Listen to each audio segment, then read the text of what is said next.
اعوذ باللہ من الشیطان الرجیم بسم اللہ الرحمن الرحیم یا ایہا الذین آمنوا کلوا من طیبات ما رزقناکم واشکروا للہ ان کنتم ایاہ تعبدون۔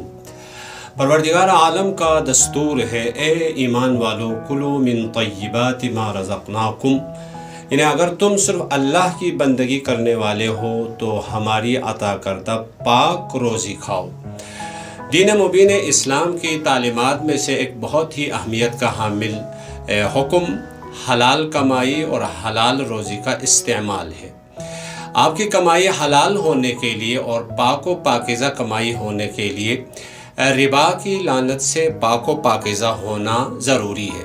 لہٰذا آپ کی خدمت میں ربا کے بارے میں ہم مختصر گفتگو کریں گے۔ آج ربا سے کیا مراد ہے اور ربا کی کتنی قسمیں ہیں اور ربا معاملی سے کیا مراد ہے، اس کی شرائط کیا ہے، کب ربا اور سود لازم آتا ہے، اس کے بارے میں گفتگو کریں گے۔ پہلا درس میں ربا، جس کو ہم معمولاً سود سے یاد کرتے ہیں، عربی میں ربا کہتے ہیں اور انگلش میں اس کو یوجیری بھی کہتے ہیں اور بینکی اصطلاح میں اس کو انٹرسٹ بھی کہتے ہیں۔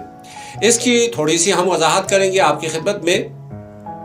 پہلے ربا کی تعریف لغت میں، عربی لغت میں ربا یعنی زیادہ ہونے یا اضافہ کہیں، بڑھنا، نشو و نما، یعنی کسی چیز کا اضافہ ہونے کے معنی میں استعمال ہوتا ہے، جیسا کہ قرآن مجید میں بھی یہ کلمہ کئی بار مختلف معنی میں استعمال ہوا ہے۔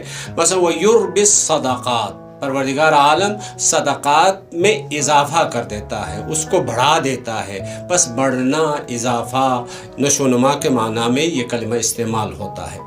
لیکن اصطلاح میں، فقہ میں ربا سے مراد ربا یعنی ہر قسم کی زیادتی ہے جو قرض کے معاہدے کے ضمن، یعنی دو کے درمیان جو معاہدہ اور قرارداد ہے وہ قرض کی قرارداد ہو، اس قرارداد میں شرط کی جائے یا ایک ہی نوعیت کے دو اشیاء کے تبادلے میں اضافے کی شرط کی جائے، یعنی قرض کی قرارداد میں اضافے کی شرط کی جائے تو یہ ربائے قرضی ہے، یا ایک ہی نوعیت کے دو اشیاء کے تبادلے میں، یعنی تو اس میں اضافے کی اگر شرط کی جائے تو اس کو کہتے ہیں ربائے معاملی ہے۔ مزید اس کی ہم آگے بڑھ کے وضاحت کریں گے۔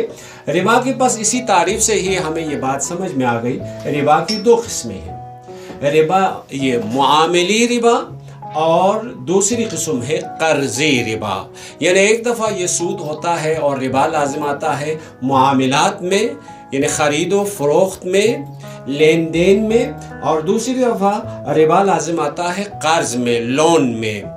تو ان دونوں کی تھوڑی سی ہم وضاحت کریں گے اور دونوں کے احکام بیان کریں گے۔ پہلے ہم معاملی ربا کی تعریف کرتے ہیں۔ معاملی ربا سے کیا مطلب ہے؟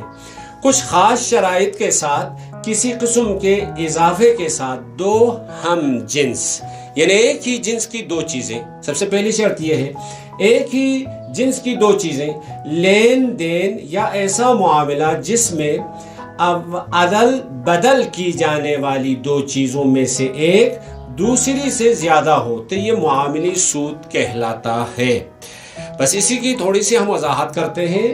تو معاملی ربا کی شرائط، یعنی لین دین میں ربا لازم آنے کے لیے ان شرائط کا خیال رکھنا ضروری ہے۔ سب سے پہلی شرط یہ ہے عوضین کا مکیل و موزون ہونا، یعنی آپ جو چیز دے کے جو چیز لینا چاہتے ہیں، عوضین یعنی جو عدل بدل، یعنی کوئی چیز دے کر کوئی چیز لیتے ہیں تو اس کو عربی میں کہتے ہیں عوضین، یہ دونوں مکیل اور موزون ہونا چاہیے۔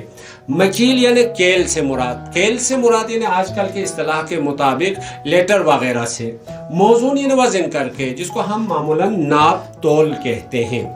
بس پہلی شرط یہ ہے کہ عوضین کا مکیل و موزون میں سے ہونا ضروری ہے۔ دوسری شرط یہ ہے جنس میں اتحاد ہونا، یعنی ایک ہی چیز کی دو چیزیں آپ لین دین کریں۔ تو ایک ہی چیز سے کیا مراد ہے، اس کی ہم تھوڑی سی وضاحت کریں گے۔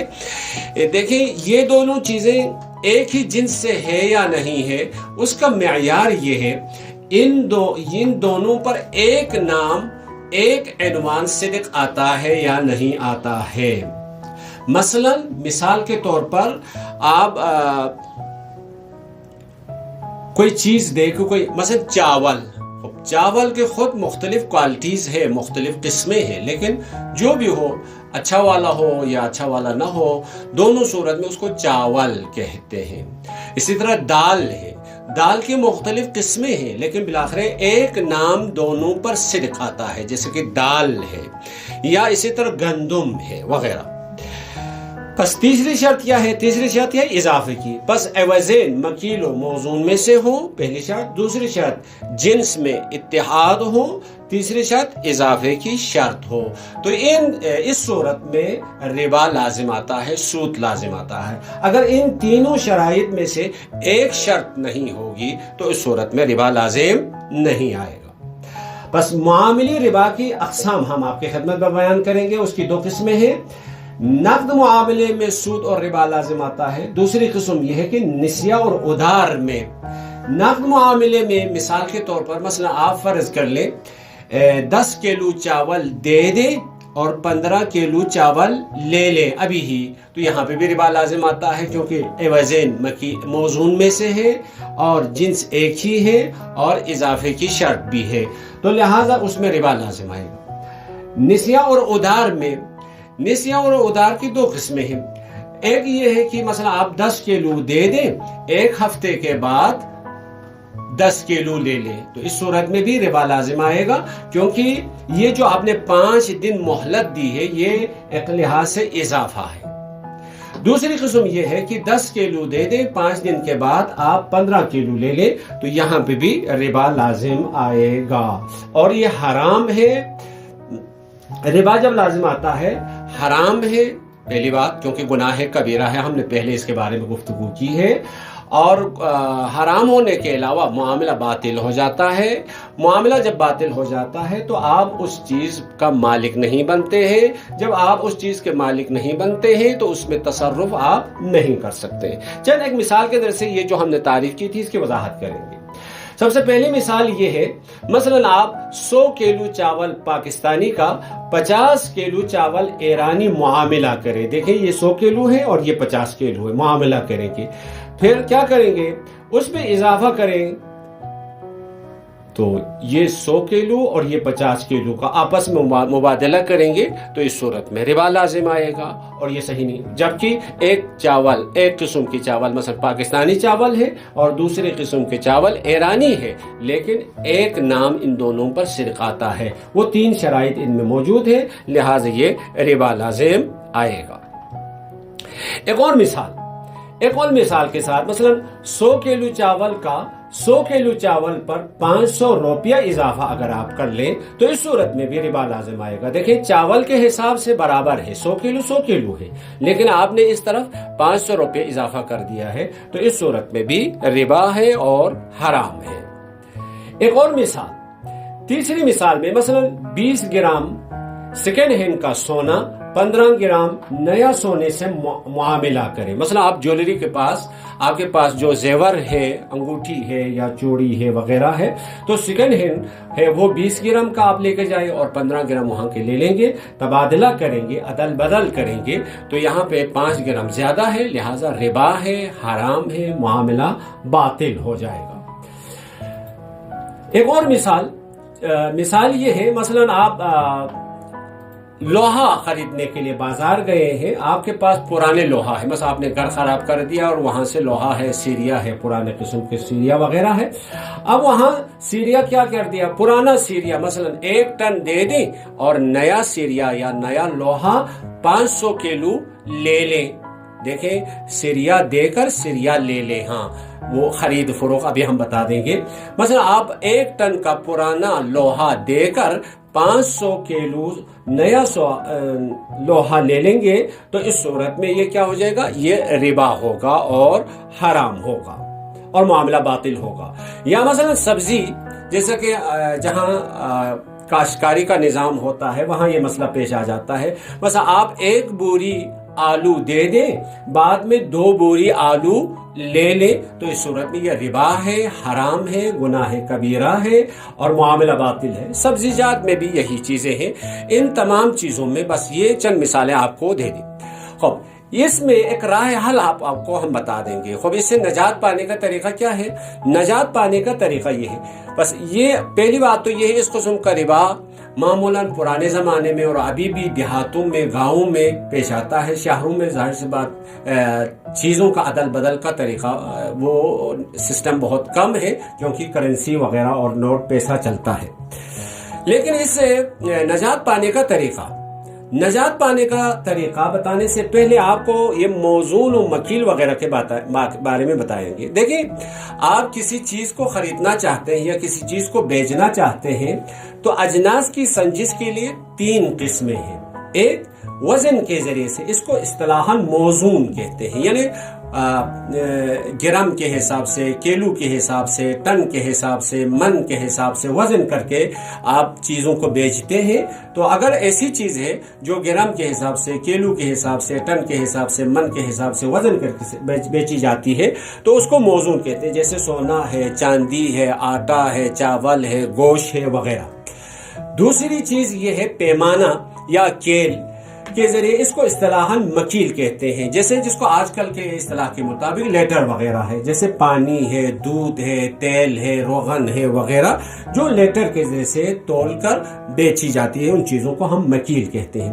تیسری چیز یہ ہے عدد یا مشاہدہ یا میٹر کے ذریعے سے، یعنی گن کر چیز بیچی جاتی ہے یا دیکھ کر چیز بیچی جاتی ہے یا میٹر کر چیز بیچی جاتی ہے. ان تمام چیزوں کو اصطلاحاً معدود کہا جاتا ہے. جیسے گھر ہے، گاڑی ہے، اللہ آپ کو بلا کرے، یا ہمارے ملک میں مالٹے ہیں، کیلے ہیں، انڈے ہیں وغیرہ، گن کر، پیسہ ہے وغیرہ گن کر بیچا جاتا ہے تو ان کو معدود کہا جاتا ہے. یہ نقطہ یاد رکھیں.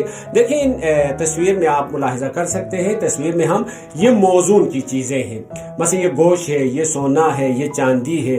یہ مکیل ہے، مثلا دودھ ہے، پانی ہے، تیل ہے وغیرہ. یا اسی طرح اس میں معدود ہے، معدود مثلا گھر ہے، گاڑی ہے، فرش ہے، کپڑے ہیں، ان کو معدود کہتے ہیں. بس ربا کہاں لازم آتا ہے؟ مکیل میں اور موزون میں ربا لازم آتا ہے، معدود میں ربا لازم نہیں آتا. بس آپ ایک گاڑی دے دیں، 2 گاڑی لے لیں، ایک سائیکل دے دیں، 2 سائیکل لے لیں، تو اس صورت میں ربا لازم نہیں آئے گا. اس بس معاملی ربا مکیل و موزون میں ہوگا، ہم نے پہلے بھی بتایا تھا. بس لذا معدودات میں ربا نہیں ہوگا، جیسے ہم نے ابھی مثال کے ذریعے سے سمجھایا کہ آپ ایک گاڑی دے کر 2 گاڑی لے لیں تو اس صورت میں ربا لازم نہیں آئے گا. اب یہاں تیسرا نقطہ یہ ہے، فقہا کے نقطہ نظر کے مطابق اگر کسی عمدہ یعنی اچھی چیز کو اسی قسم کے کمتر یا خراب چیز سے بدلا جائے، خواہ زیادہ مقدار میں ہی کیوں نہ ہو، تو یہ سود کا معاملہ ہے اور ایسا لین دین باطل ہے. مثلا آپ چاول کی دیکھیں، چاول اعلیٰ کوالٹی کا چاول ہے اور تھر کوالٹی کا چاول ہے، تو آپ کہیں یہ اعلیٰ کوالٹی کا چاول ہے، اس کا 5 کلو لے لیں، اور تھر کوالٹی کا چاول ہے اس کا آپ 10 کلو مجھے دے دیں. ٹھیک ہے، کوالٹی مختلف ہے لیکن پھر بھی ربا لازم آئے گا اور حرام ہے، اور یہ والا لین دین کیا ہے؟ باطل ہے. ایک چوتھا نقطہ یہ ہے کہ ربا والے لین دین سے بچنے کے طریقے، یہ بہت اہم ہے. اگر 2 ہم جنس چیزوں کی الگ الگ خرید و فروخت کی جائے، مثلا ابھی دیکھیں مثال کے ذریعے سے وہ جو چاول کی جو مثال تھی، مثلا یہاں پہ ہم 20 کلو چاول ہندوستانی آپ پہلے بیچتے ہیں، بیچ کر اس کا پیسہ، اس کی قیمت معین کرتے ہیں، پھر اس کی قیمت پر آپ یہاں 10 کلو چاول خرید لیں. دیکھیں 2 دفعہ معاملہ ہو گیا. پہلے آپ نے 20 کلو چاول بیچا، اس کی قیمت اور اس کا پیسہ معین کر دیا، پھر اس کی قیمت پر آپ نے 10 کلو چاول الگ سے خرید لے، تو اس صورت میں ربا لازم نہیں آئے گا. ربا کب لازم آئے گا؟ چاول دے چاول لے، تو اس صورت میں ربا لازم آئے گا. بس سونا میں بھی یہی مثال ہے. سونے میں مثال ہم نے کہا تھا، اگر مثلا آپ جوڑی لے کے جاتے ہیں، کوئی چوڑی ہے، کوئی انگوٹھی وغیرہ لے کے جاتے ہیں، تو پہلے آپ اپنے زیور کو بیچ دیں، بیچنے کے بعد اس کی قیمت سے ایک اور سونا خرید لیں، تو 2 دفعہ خرید و فروخت ہونے کی صورت میں ربا کی اس مصیبت سے ہمیں نجات مل جائے گی. تو یہ ربا معاملی کے بارے میں مختصر گفتگو تھی، اور ربا معاملی کب لازم آتا ہے اس کے بارے میں بتا دیا.